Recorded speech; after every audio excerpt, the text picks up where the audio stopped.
El siglo XI en Hispania, en la península ibérica, era un entramado confuso de taifas musulmanas, reinos cristianos emergentes.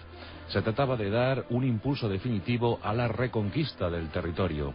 Aquel país, aquel reino perdido por los visigodos, por el último rey Don Rodrigo, había que recuperarlo como fuera.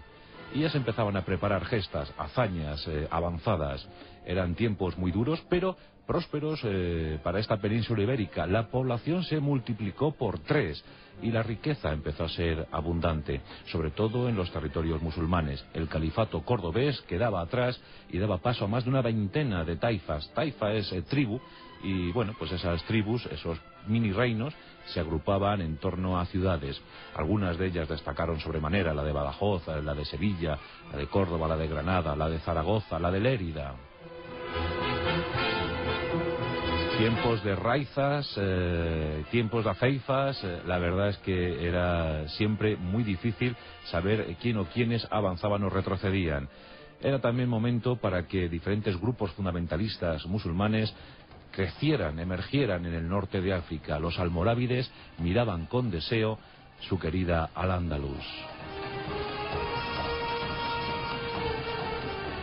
Y en ese momento tan fundamental para nuestra historia surgió con fuerza la figura de un héroe, la figura de un caballero, la figura de un adalid, de un paladín de la cristiandad. Su nombre, Don Rodrigo Díaz de Vivar, conocido por todos como el Cid Campeador.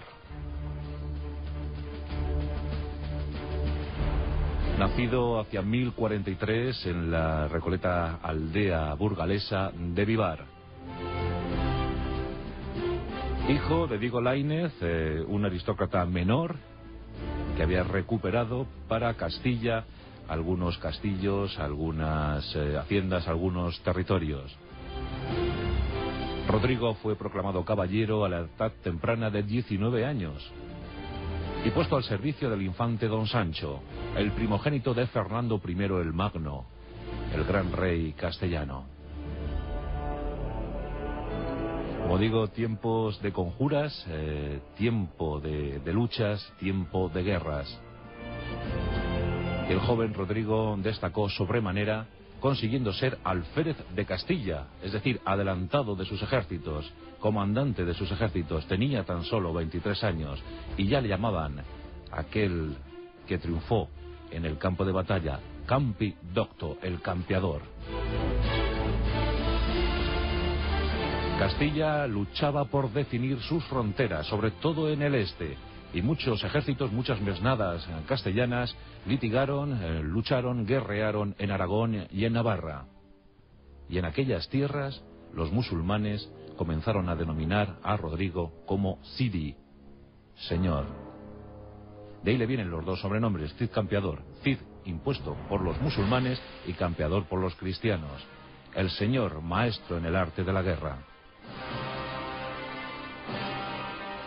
Pero falleció Fernando I el Magno y tuvo la idea de repartir su reino entre sus 5 hijos. Para Sancho II el Fuerte fue Castilla. Para Alfonso, León y Asturias. Para el menor, García, fue Galicia y algunos territorios portugueses. Y para sus 2 hijas, 2 ciudades, Elvira, a la que le correspondió Toro, y Urraca, a la que le correspondió Zamora. No fue una buena idea la de Fernando I. Los hijos pronto empezaron a disputarse aquel vasto territorio, aquel reino disgregado en 5 entidades. Y pronto Sancho II se revolvió contra sus hermanos. Inició una guerra relámpago. En 1070 las huestes castellanas invadían las tierras, invadían los reinos de Alfonso, de García y sitiaban las ciudades de Elvira y de Urraca. Alfonso tuvo que exiliarse en la taifa musulmana de Toledo, a la espera de mejores acontecimientos. Los demás hermanos apenas presentaron oposición, salvo doña Urraca, que sí que resistió tras los muros de Zamora. Y a esos muros puso sitio Sancho II. Sus tropas rodearon la ciudad y comenzaron a gestar el inminente asalto. Corría el año de 1072 y de los muros de Zamora salió uno de los personajes más célebres de nuestra Edad Media. De él se ha comentado todo, de él se ha dicho todo. Se le ha tachado de traidor, de infame. Se ha dicho que era un sujeto vil. Y su nombre ha pasado a la historia de la infamia de nuestro país. Ese nombre, Bellido Dolfos. Salió de Zamora. Dicen que por orden de doña Urraca. Otros afirman que Alfonso, desde Toledo, manejaba los hilos. Lo cierto es que Bellido Dolfos se internó en la tienda de Sancho II y le dio muerte. Un hecho trágico para las armas castellanas. Su cabeza visible había muerto, había sido asesinada. Sancho II ya pasaba a la historia. Ahora Alfonso exigía sus derechos legítimos. Era el segundo filogenético de Fernando I. Los castellanos tuvieron que asumir. Eso sí, antes Alfonso VI, tuvo que pasar una durísima prueba. Algunos investigadores dicen que la jura de Santa Gadea, la jura en la iglesia burgalesa de Santa Gadea, nunca existió. Otros dicen lo contrario. Pero lo cierto es que la leyenda nos presenta a 12 caballeros sin par, 12 caballeros castellanos en aquella iglesia. Ninguno se atreve a pedirle cuentas a Alfonso VI. Todos sospechan, todos murmuran que ha tenido mucho que ver en la muerte de su hermano Sancho. ¿Quién de esos 12 caballeros tomará juramento al rey?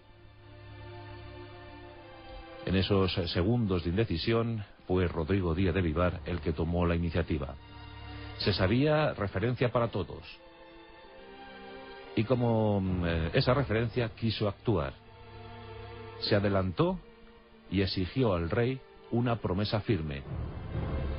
Le exigió, le pidió que jurara no haber participado en la muerte de su hermano. Pero dicen que se lo pidió de tal manera, con tal severidad, con tal exigencia, que desde entonces Alfonso VI le juró odio eterno. Alfonso VI juró no haber participado en la muerte de su hermano y asumió la corona de Castilla y León.